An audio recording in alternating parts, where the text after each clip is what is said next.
비가 오니까 너무 좋죠. 이게 막 거세게 내렸으면 좋겠어요. 수해가 안 나는 정도예요. 저는 그냥 또 젖혀서 너무 메말라 있어요. 제가 평소에 존경하는 분이 문화예술 학장님이시고 저는 우리 커피통에서 인문학을 하게 된 길을 열어주신 주인공이십니다. 강원도시 인문사업단장이시고 윤항모 교수님 모시고 오늘 주제가 너무 재밌어요. 피가로의 결혼 무대 위에 인문학.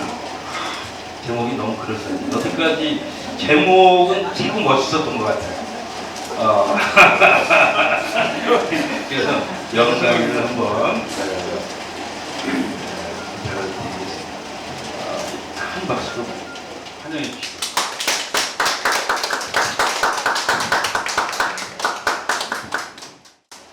네, 안녕하세요. 윤항노입니다. 네. 발음을 하면 항노라고 읽히긴 하는데 하여튼 배우학자의 늙을 로자를 써가지고 저희 집에 돌림자가 로자라서 이렇게 쓰고 있습니다. 이 금방 사장님이 제목 얘기를 해줬는데 사실 그 제목은 제가 정한 게 아니고요. 저희 여기 진행하는 박원우 박사과정학 선생님이신데 절 쫓아다니다가 뻥이 저보다 더 늘어가지고 갑자기 이런 제목을 옛날에 아주 순수하고 순진하고 그랬는데 이 사업 다니면서 큰일 났습니다. 그래서 이 제목은 무대 위의 인문학이고요. 사실 안에 내용은 여기 써 있는 것처럼 그 피가로의 결혼에 관한 내용인데 피가로의 결혼은 보통 모차르트의 오페라로 많이 알고 계시고 근데 사실 이게 연극 작품이에요. 실질적으로는.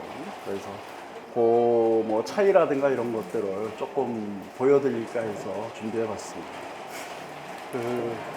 이게 여기서 공연하신 분들은 없으시죠? 연극 배우로 하셨거나 뭐 학창 시절에 이러신 분은 잘 알 텐데 뒤에 그냥 연극을 보려면 알아야 되는 몇 가지 단어들을 제가 그냥 나열한 겁니다. 그러니까 우리가 흔히 보는 시어터라는 단어는 보는 장소를 얘기하는 겁니다. 그래서 극장을 얘기하는 거고요. 그래서 이 극장이라는 것은 유럽으로 치면 그 콜럼버스가 남미를 발견한 다음에 거기서 그 남미의 금은 재화를 다 훔쳐와가지고 포도도 훔쳐와서 유럽이 포도주를 만든 거니까요. 그러니까 프랑스 와인은 전부 남미 포도나무를 갖고 온 거예요. 갖고 와서 그때 이제 영국에 극장을 많이 줬고 그래서 그게 그러니까 셰익스피어가 나오게 된 아주 주요 배경이 되는 거고요. 16, 17세기에 이제 시어터라는 걸 많이 진 거고요. 저 시어터에서 주로 이루어졌던 극이라는 게 이제 희극하고 비극이고, 그 다음에 중간에 우리가 보는 요즘 TV에서 보는 드라마, 이게 보통은 멜로드라마로 알고 계신데 그게 맞습니다. 그러니까 희극도 아니고 비극도 아닌 것을 드라마라고 그러고 보통 멜로드라마를 얘기하는 거고요. 우리가 그냥 영미계통에서는 그냥 드라마라고 쓰는 것은 요즘은 그 꼭 극장에서 공연되지 않고 다른데 그냥 읽는 희곡도 있거든요. 그걸 레제 드라마라고 그러는데 그런 것들을 포함한 것을 전부 드라마라고도 하고 아니면 우리가 흔히 얘기하는 영화에서 레드 액션 할 때 행위가 진행되는 걸 드라마라고도 하는데 여기서는 그냥 멜로드라마로 생각하시면 됩니다. 지금 피가로의 결혼이 멜로드라마입니다. 사실은. 그 다음에 이 두 개념에서 요즘은 퍼포먼스라고 쓰는데 퍼포먼스는 20세기에 일어난 예술 혁명에서 이루어진 겁니다. 그러니까 우리가 흔히 얘기하면 백남준 씨가 그 비디오 아티스트라고 그러는데 백남준 씨의 비디오 아티스트를 보시면 이게 조그만 클립을 보시면 피아노 연주를 막 한 다음에 피아노를 부수는 게 있습니다. 그게 뭐냐면 그 이전의 모든 예술이 그러니까 머터리얼 컨디션 그러니까 물적 토대에 지배를 받았다는 겁니다. 그러니까 극장이 없으면 공연을 못하고 영화관이 없으면 상영을 못하고 이런 것처럼 피아노가 없으면 피아니스트는 존재가 없고 바이올린이 없으면 바이올리니스트가 존재가 못하니까 그런 조건에서 벗어나자. 이게 현대예술의 기본적인 특징이에요. 그래서 로댕은 조각을 땅 위에 세웠지만 요즘은 여기 소양강은 물속에 있지 않습니까? 저렇게 뭐 인간의 불안정감을 표현하기도 하지만 우리가 흔히 그 이전에 19세기까지 갖고 있던 예술 개념에서 상당히 벗어난 그런 예술을 하는 것들을 예술이 현대 예술의 큰 특징이고 그 중에 하나가 연극은 이제 퍼포먼스로 가는 거고요.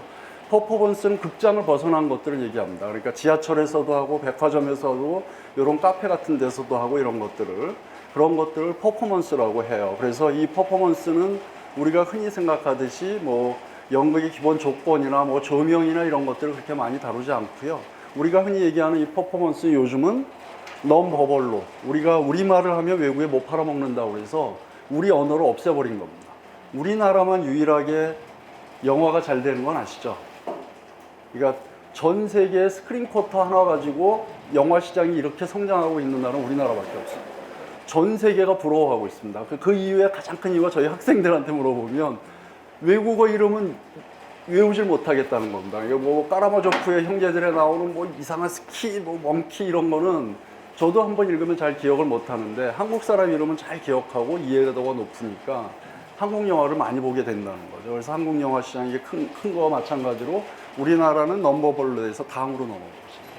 그 중에 하나가 그 난타 같은 겁니다. 이게 2000년대 초반에 미국에서 스톰프 아웃 라우드라고 넘버벌 퍼포먼스, 우리 여기서 춘천에서 하는 마임도 사실은 넘버벌이에요. 언어가 없는 몸짓만 가지고 하는 연극이기 때문에 그런 것들을 얘기하는 거고, 그 중에 하나가 난타랑 똑같은 건데 이게 여러 에피소드로 돼 있는데 세상에 모든 존재하는 것은 다 공연이 된다. 그래서 트럼프 나누는 것도 되고 부엌에서 칼질하는 소리, 냄비 두드리는 소리, 청소하는 것들 다 음악으로 만든 것이 이 스톰프 아웃 라우드라는 건데, 요거 잠깐 보시고 한번 해보겠습니다. 이게 퍼포먼스의 아주 기본적인 겁니다. 이건 이 앞에 다른 에피소드가 있고요. 중간을 소리를 조금 키울 수 없는.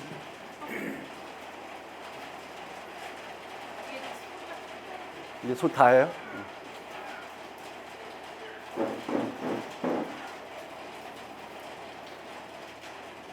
이게 빗소리가 더 좋은 거예요.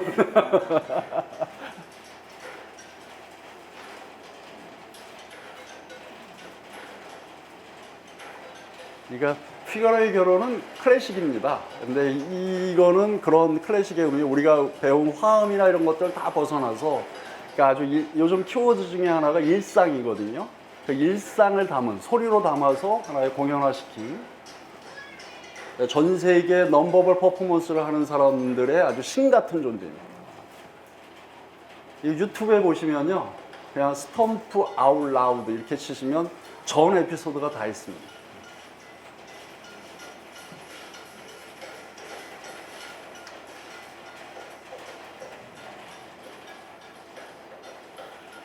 이제 소리가 조금 더 크면 좋은데,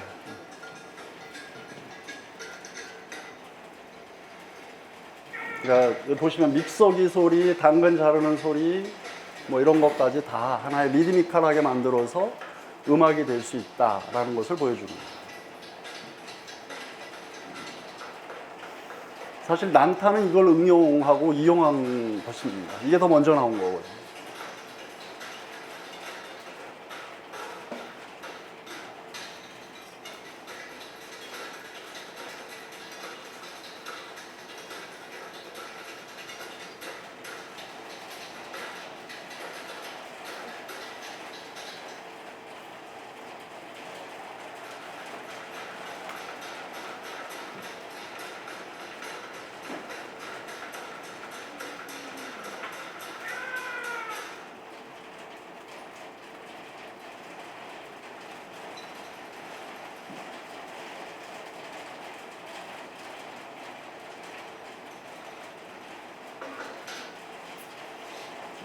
이 물소리는 밖에 빗소리로 대신하시면 될 것 같습니다.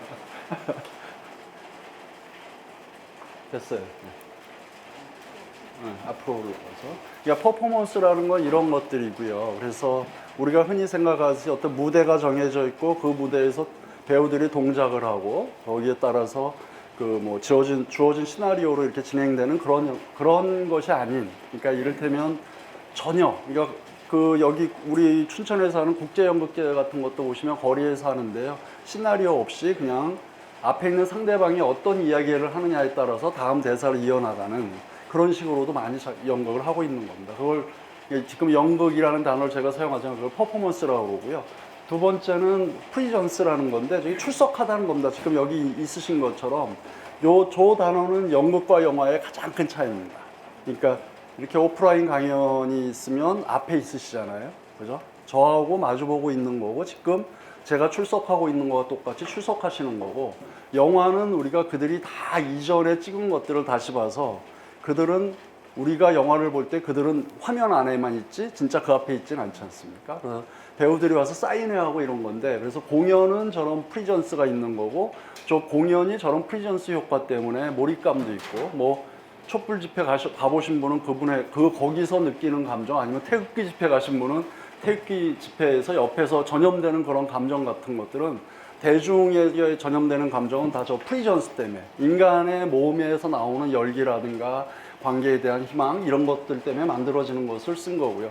세 번째는 폴리폰이라는 것은 기존의 예술은 일반적으로 하나로 돼 있었습니다. 그러니까 소설은 문자로만 돼 있었잖아요. 그러니까 시도 문자로만 돼 있었고 문자를 아주 훈련받은 사람만 그걸 다양하게 의미를 파악해내는 거고 훈련받지 못한 사람은 그런 의미를 못 찾아내는데 우리가 흔히 종합예술이라고 하는 연극과 영화는 한 번에 다양한 소리를 낸다는 겁니다. 그러니까 배우가 대사도 하고 의상이 말을 하고 무대 조명이 말을 하고 요즘은 우리나라 TV도 TV 토론 프로는 많이 좋아져서 조명색을 저번에 JTBC 보니까 색을 바꾸더라고요. 근데 외국이 색으로 표현합니다. 우울하면 블루를 확 비춰갖고 보통 TV에 토론하는 출연자가 흰색 옷을 입고 나와요. 그래서 그래야지 무대 조명을 쓰면 저희들 어릴 때는 나이트 클럽 갈 때 이런 거 하얀 거 입고 갔었는데 조명 잘 받으려고.